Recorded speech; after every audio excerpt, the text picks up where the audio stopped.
नमस्कार दोस्तों, स्वागत है आपका अपने मेरे चैनल केयू टीवी में। मित्रों, आज इस वीडियो में हम आपको जो कहानी सुनाने के लिए जा रहे हैं, ये कहानी बहुत ही ज्ञानवर्धक एवं प्रेरणादायक है। ये कहानी एक अंधी बुढ़िया की है कि एक अंधी बुढ़िया ने अपनी बुद्धिमानी से, यानी वो बुढ़िया कितनी बुद्धिमान थी, कितनी चालाक थी कि जिसने अपनी बुद्धिमानी से भगवान शिव से एक ही वरदान में 4 वरदान मांग लिए थे। बड़ा समझने वाली ये कहानी है। ये कहानी आप जब सुनेंगे तो आपको बहुत बड़ी सीख मिलेगी। तो आइए मित्रों, अब इस कहानी की ओर गौर करेंगे। ये कहानी आपके लिए बहुत महत्वपूर्ण है। बस आपसे निवेदन है कि हमारी कहानी को पूरा सुने, वीडियो की समाप्ति तक हमारे चैनल पर बने रहें। और यदि आप नए मेहमान दर्शक बनकर के हमारे चैनल पर आए हैं, आपने अभी तक हमारा चैनल सब्सक्राइब नहीं किया है, तो मित्रों मैं आपसे विनती करती हूँ, अनुरोध करती हूँ और उम्मीद भी करती हूँ कि आप हमारे चैनल को जरूर सब्सक्राइब करेंगे और बेल आइकन को दबाएंगे। तो आइए मित्रों, और अधिक विलम्ब ना करते हुए, अब आपका अधिक कीमती समय नष्ट ना करते हुए अब सीधे कहानी पर पहुंचते हैं। प्रिय दर्शकों, एक समय की बात है, किसी गांव में एक अंधी बुढ़िया रहती थी। वह बुढ़िया अंधी थी, यानी उसे आंखों से बिल्कुल दिखाई नहीं देता था। उसके पति जो थे बिल्कुल बीमार थे। उसका पति ऐसा बीमार था कि एक ही जगह पर पड़ा रहता था, ना उस पर चला जाता, ना उस पर बैठा जाता था। बुढ़िया बहुत ही परेशानी में थी। एक उसका पुत्र था, उसकी शादी भी हो चुकी थी, बहू भी थी, लेकिन बुढ़िया बहुत दुखी रहती थी क्योंकि उसकी बहू के कोई संतान न थी, ना कोई बेटा था, ना कोई बेटी थी। ये देख करके बुढ़िया और अधिक परेशान रहती थी, दुखी रहती थी। बुढ़िया गरीब भी बहुत थी क्योंकि 2 वक्त की रोटी मिलना उस परिवार के लिए, बुढ़िया के बच्चों के लिए, पति के लिए बहुत ही मुश्किल था। लेकिन बुढ़िया जो थी भगवान शिव की बहुत बड़ी भक्त थी। वह सुबह उठकर के स्नान ध्यान करने के बाद में भगवान की, शिव जी की पूजा आराधना करती थी। बड़े मन से भगवान शिव जी की पूजा किया करती थी। परेशानी तो बहुत थी। इधर उसका जो बेटा था नौकरी करने के लिए जाता, नौकरी भी नहीं मिलती, मजदूरी करता था और जितनी भी मजदूरी से उसको पगार मिलती थी, उससे उसकी जीविका का सही तरीका से भी नहीं चल पा रही थी। जरूरतें भी पूरी नहीं हो पा रही थी। लेकिन बुढ़िया जो थी भगवान शिव की कृपा समझ करके प्रसन्न रहना पसंद करती थी और भगवान शिव की भक्ति में हमेशा मन लगाए रहती थी। तो दोस्तों, एक बार क्या होता है, माता पार्वती ने जब उस बुढ़िया की ओर देखा तो भगवान शिव से कहा, प्रभु ये बुढ़िया बहुत गरीब है, बहुत दुखी है। इसका पति बीमार पड़ा है और ऐसा बीमार पड़ा है, ना वो चल सकता है, ना फिर सकता है, ना बैठ सकता है। इसके एक बेटा है, इसकी पुत्र वधू है, उसके कोई संतान नहीं है और इतनी गरीब है कि इसको 2 वक्त की रोटी भी मिलना मुश्किल है। आपकी भक्तिन है, कई वर्षों से आपकी पूजा कर रही है, आपकी सेवा कर रही है। प्रभु, हमारी इच्छा है कि आप इसे कुछ दे दें, इसकी रक्षा करें, इसकी मदद करें। भगवान शिव माता पार्वती के ये शब्द सुनकर के कहने लगे, हे देवी, तुम तो जब किसी को देखती हो, किसी दुखी इंसान को देखती हो, तुम जिद करने लगती हो और हमारे पीछे पड़ जाती हो कि इसको कुछ दे दो। मैं इसको क्या दे दूं? अरे इसकी किस्मत ही साथ नहीं दे रही है, इसका भाग्य अभी सही नहीं है, इसके नसीब में कुछ नहीं लिखा है, इसके नसीब में तो केवल गरीबी और दुख लिखे हैं, तो मैं इसको क्या दूं? माता पार्वती भगवान शिव से कहने लगी, हे प्रभु, आप तो इन सब के रक्षक हैं और आपकी कृपा तो ऐसी है कि जब अपने किसी भक्त पर कृपा करते हैं तो उस भक्त का दुर्भाग्य भी सौभाग्य बन जाता है, उसका दुख सुख में बदल जाता है। और आपके सामने, आपकी कृपा के सामने ये नसीब, ये दुर्भाग्य, ये मैं कुछ भी नहीं समझती।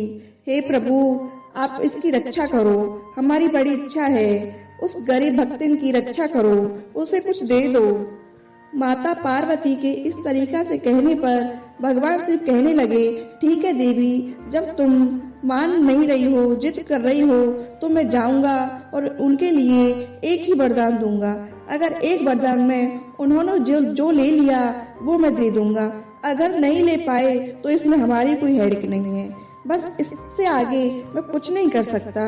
माता पार्वती कहने लगी, प्रभु जाइए, आप एक ही वरदान दे दीजिए, अगर इनकी किस्मत में जो होगा वो इन्हें जरूर मिलेगा। भगवान शिव कहने लगे, ठीक है देवी, मैं जाता हूँ। दोस्तों क्या होता है, इधर जब अगला दिन होता है और वो बुढ़िया स्नान ध्यान करने के बाद जब अपनी पूजा पर बैठती है, आंखें बंद करती है, भगवान शिव का ध्यान लगाती है, तो भगवान शिव वहाँ आ जाते हैं और कहते हैं कि बूढ़ी माँ, हम तुमसे प्रसन्न हैं, हम तुम्हारी पूजा से प्रसन्न हैं, तुम्हारी भक्ति को देखकर कि हम बहुत प्रसन्न हैं, आप हमसे वरदान मांगो और एक ही वरदान मांगना, मैं एक ही वरदान आपको दूंगा, इससे ज्यादा नहीं दूंगा। बस भगवान शिव की बात सुनकर के वो बुढ़िया सोचने लगी, बड़ा सोच विचार में पड़ गई कि हमारे प्रभु हमसे ये कह रहे हैं कि एक ही वरदान मांग लो, अब मैं क्या मांगू? अगर मैं अपने लिए मांगती हूँ कि मेरी आंखें ठीक हो जाएं, तो मैं किसको देखूंगी? पति हमारा बेकार है, बिल्कुल बेकार है, चारपाई पर पड़ा हुआ है, हमारे पोता भी नहीं है जो मैं अपने पोता को देखूंगी। मैं किसको देखूं? बहू को देखूं या लड़के को देखूं? मैं क्या मांगू? अपने पति के लिए वरदान मांगती हूँ तो हमारे पति सही हो जाए तो फिर हम भी रह जाऊंगी। अगर मैं बहू के लिए मांगू कि बहू के बेटा हो जाए तो फिर मैं उसको देख पाऊंगी, तो मैं उसको कैसे देख पाऊंगी? ये विचार करने के बाद बुढ़िया बड़ी सोच विचार में पड़ गई। बहुत देर तक भगवान शिव उस बुढ़िया माँ की तरफ देखते रहे, फिर कहने लगे, देवी जाइए, ठीक है, आप विचार ना करिए, ज्यादा विचार ना करिए, इस समय ज्यादा मत सोचिए, मैं आपको कल तक का टाइम देता हूँ, आप रात्रि में विचार कर लेना, अपने परिवार से पूछ लेना, सोच समझकर कल मैं फिर आऊँगा इतने ही टाइम पे और फिर हमसे वरदान मांग लेना। भगवान शिव इतना कहने के बाद वहाँ से अंतर ध्यान हो गए। अब इधर बुढ़िया अपनी पूजा को विराम करती है, उसके बाद में सोच विचार में पड़ जाती है। फिर प्रभु हमसे कह गए हैं कि कल मैं आऊंगा और एक ही वरदान दूंगा, इससे ज्यादा कुछ ना दूंगा, अब मैं क्या मांगू? बुढ़िया सोचती है, मैं अपनी बहू बेटे से, अपने पति से सलाह लेती हूँ।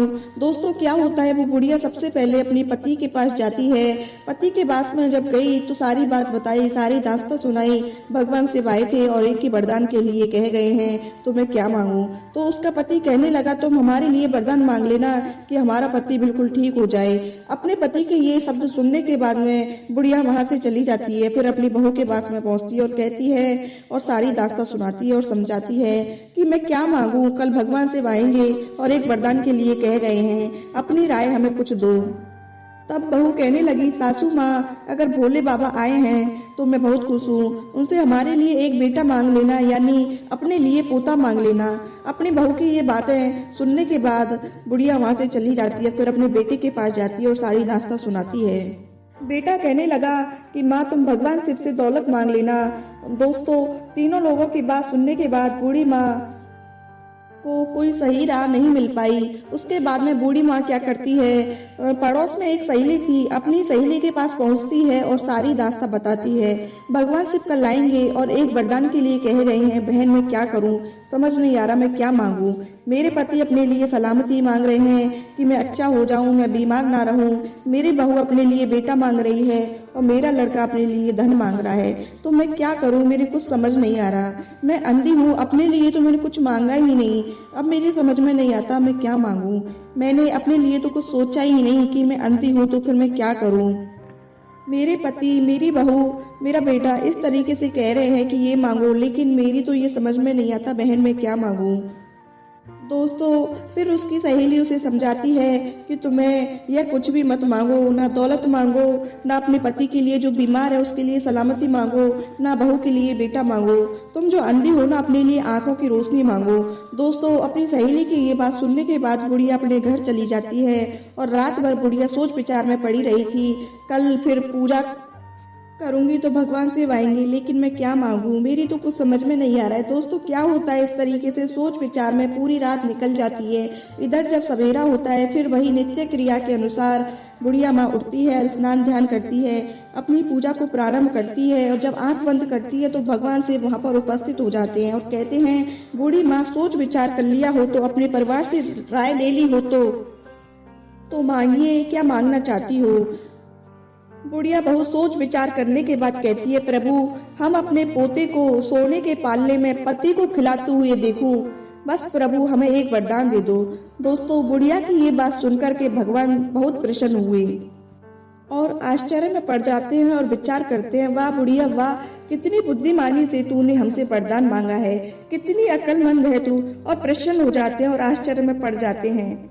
ये बताइए, एक ही वरदान में उसने तो अपने पूरे परिवार के लिए मांग लिया। यानी कहने का मतलब है मित्रों, अपने पोते के लिए, यानी हमारे जब पोता हो तो सोने के पालने, यानी जब सोने का पालना तभी होगा जब घर में दौलत होगी, धन होगी। यानी अपनी बहू के लिए बेटा और बेटे के लिए धन मांग लिया।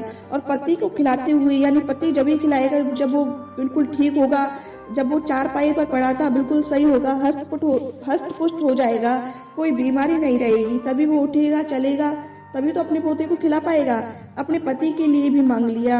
और देखूं, यानी जो वो बुढ़िया अंधी थी उसने अपने लिए रोशनी भी मांग ली, आंखों की रोशनी भी मांग ली। कहने का मतलब है उसने अपने परिवार के लिए, चारों प्राणी के लिए एक ही वरदान में 4 वरदान मांग लिए।